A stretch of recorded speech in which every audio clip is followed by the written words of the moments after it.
Assalamualaikum warahmatullahi wabarakatuh.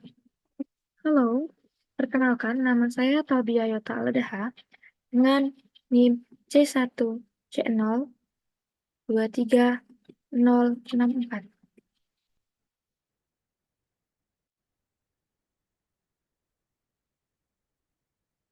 Di sini saya akan mempresentasikan materi saya yaitu hukum pajak, teori, dan asas pemungutan pajak. Oke, baiklah, langsung saja ke materinya ya. Nah, jadi di sini pajak merupakan sumber utama penerimaan negara yang bertujuan untuk meningkatkan kesejahteraan dengan cara meningkatkan pelayanan publik. Ketika berbicara mengenai pajak, maka terdapat dua pihak yang selalu bersinggungan, yaitu pemerintah di satu pihak dan masyarakat di pihak lain. Secara umum, pajak masih kurang populer nih di kalangan masyarakat. Hal ini dapat dimaklumin karena pajak merupakan pemindahan sumber daya dari sektor private ke sektor publik, yang mana masyarakat merasa terbebani oleh pengenaan pajak tersebut.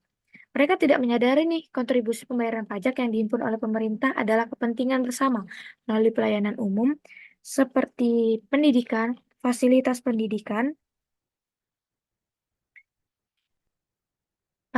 kesehatan, fasilitas keamanan, dan banyak hal lain yang ditunjukkan untuk mensejahterakan masyarakat. Dalam menjalankan tugas-tugas negara, tentunya pemerintah akan memerlukan sumber penerimaan. Dalam pencarian sumber penerimaan tersebut terdapat beberapa cara. Secara garis besar nih, sumber penerimaan negara dapat dikelompokkan menjadi dua sumber, yaitu dari dalam negeri, lalu dari luar negeri. Dari berbagai sumber penerimaan negara tersebut, perpajakan sedang diupayakan sebagai pemasukan pokok anggaran negara. Makanya nih, teman-teman, kalau pajak itu penting banget. Jadi kalian jangan sampai lupa bayar pajak ya. Nah, seperti diketahui nih bahwa pajak juga digunakan sebagai indikator pengukur keadaan ekonomi suatu negara, sehingga pengoptimalan perolehan pajak sangat berkaitan sekali dengan memaksimalkan upaya pemerintah dalam menyediakan pelayanan publik dan meningkatkan kesejahteraan rakyat. Nah, jadi ini kan kita udah tahu tuh backgroundnya gimana. Sebenarnya apa sih hukum pajak itu? Jadi, menurut Undang-Undang Nomor 28 Tahun 2007 tentang Ketentuan Umum dan Tata Cara Perpajakan, disebutkan bahwa pajak adalah kontribusi wajib kepada negara yang terutang oleh orang pribadi atau badan yang bersifat memaksa berdasarkan undang-undang dengan tidak mendapatkan imbalan secara langsung dan digunakan untuk keperluan negara bagi sebesar-besarnya kemakmuran. Nah, menurut Fahrozi 2020 halaman 4, hukum pajak adalah suatu kumpulan peraturan-peraturan yang mengatur hubungan antara pemerintah sebagai pemungut pajak dan rakyat sebagai pihak yang dipungut atau pembayar pajak. Dalam hukum pajak diatur mengenai satu nih subjek pajak dan wajib pajak, dua objek pajak, tiga kewajiban wajib pajak terhadap pemerintah, empat timbul dan hapusnya utang pajak, lima cara penagihan pajak, enam cara mengajukan keberatan dan banding. Nah, hukum pajak ini juga sering disebut sebagai hukum fiskal. Istilah pajak ini sering disamakan dengan istilah fiskal yang berasal dari bahasa Latin, yaitu fiskal yang berarti kantong uang atau keranjang uang. Istilah fiskal yang dimaksud sekarang adalah kas negara, sedangkan fiskus disamakan dengan pihak yang mengurus penerimaan negara atau disebut juga sebagai administrasi pajak. Nah, pajak itu wajib dipungut loh, teman-teman, untuk mendorong pertumbuhan dan juga pembangunan ekonomi untuk sebuah negara. Dengan pemungutan pajak tersebut, pemerintah bisa mendapatkan sumber pendanaan yang berkelanjutan untuk program sosial dan juga investasi publik.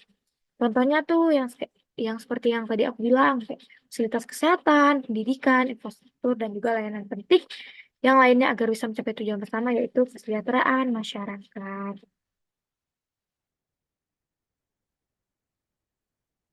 Oh, kan kita udah tahu nih hukum pajak itu apa. Tapi kalian harus tahu tuh kenapa pemerintah memungut pajak. Jadi, kenapa negara harus memungut pajak itu? Karena warga negara memperoleh keuntungan nih dari negara. Jadi, negara diperbolehkan nih memungut pajak kepada warga negaranya. Prinsip lainnya itu bahwa negara memungut pajak harus berdasarkan pada kemampuan masing-masing. Jadi pemerintah nih nggak bakal ngasih pajak yang nggak sesuai dengan keadaan kita loh teman-teman.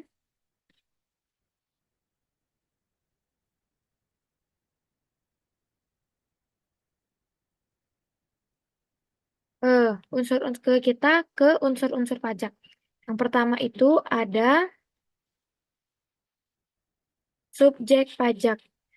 Eh, Subjek pajak yang dimaksud ini adalah orang atau badan yang dibebani pajak yang diatur dalam undang-undang. Orang yang telah memenuhi syarat dikenakan pajak termasuk dalam subjek pajak. Misalnya individu seperti pengusaha, pegawai, pembisnis, serta juga badan usaha seperti lembaga atau perusahaan. Yang kedua itu ada wajib pajak. Nah, wajib pajak ini adalah orang atau badan yang menurut undang-undang memiliki kewajiban seperti mendapatkan atau mencari nomor pokok wajib pajak atau NPWP di Direktorat Jenderal Pajak atau Dirjen Pajak. Yang ketiga, objek pajak. Objek pajak ini merupakan benda atau barang yang menjadi sasaran pajak nih.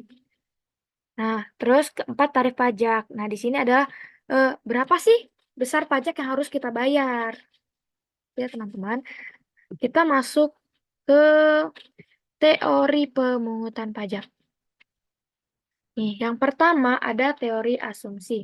Nah, teori asumsi ini berarti rakyat harus membayar pajak yang diibaratkan sebagai suatu premi asuransi karena memperoleh jaminan perlindungan tersebut.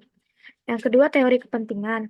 Pembagian beban pajak kepada rakyat didasarkan kepada kepentingan masing-masing orang. Semakin besar kepentingan seorang terhadap negara, makin tinggi pajak yang harus dibayar. Tiga, teori daya pikul. Pajak harus dibayar sesuai daya pikul masing-masing. Untuk mengukur daya pikul dapat digunakan dua metode pendekatan, yaitu unsur objektif dan unsur subjektif. Keempat, itu ada teori daya beli. Nah, di sini berarti pajak itu menarik daya beli dari rumah tangga masyarakat untuk rumah tangga negara. Selanjutnya, negara akan menyalurkan kembali ke masyarakat dalam bentuk pemeliharaan kesejahteraan masyarakat. Teori bakti yang terakhir nih, sebagai warga negara yang berbakti, rakyat harus selalu menyadari bahwa pembayaran pajak itu adalah suatu kewajiban. Nah, kita masuk ke azas pemungutan pajak. Ini azas pemungutan pajak itu ada tiga loh teman-teman. Yang pertama, azas sumber. Berarti negara berhak mengenakan pajak atas penghasilan yang bersumber di wilayah tanpa memperhatikan tempat tinggal wajib pajak. Setiap orang yang memperoleh penghasilan dari Indonesia dikenakan pajak atas penghasilan yang diperolehnya tadi. Nah, yang kedua nih, asas domisili atau asas tempat tinggal. Nah, negara ini wajib mengenakan pajak atas seluruh penghasilan wajib pajak yang bertempat tinggal di wilayahnya, baik penghasilan yang berasal dari dalam maupun luar negeri. Setiap wajib pajak yang berdomisili di wilayah Indonesia itu atau wajib pajak dalam negeri dikenakan pajak atas seluruh penghasilan yang diperolehnya. Tiga, asas kebangsaan. Pengenaan pajak dihubungkan dengan kebangsaan suatu negara. Misalnya pajak bangsa Inggris di Indonesia dikenakan atas setiap orang asing yang bukan berkebangsaan Indonesia, tetapi dia tinggal nih di Indonesia. Gitu teman-teman. Oke, jadi kesimpulannya nih, pemungutan pajak yang dilakukan oleh negara yang berasal undang harus dijamin kelancarannya. Jaminan hukum bagi para wajib pajak untuk tidak diperlakukan secara umum. Jaminan hukum akan terjaga kerahasiaannya bagi para wajib pajak.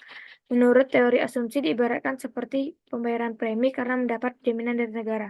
Negara bertugas melindungi orang dan atau warganya dengan segala kepentingan untuk keselamatan dan keamanan jiwa serta harta bendanya. Ya teman-teman, jika kamu ada pertanyaan, silahkan komen di bawah ya. Terima kasih. Dadah.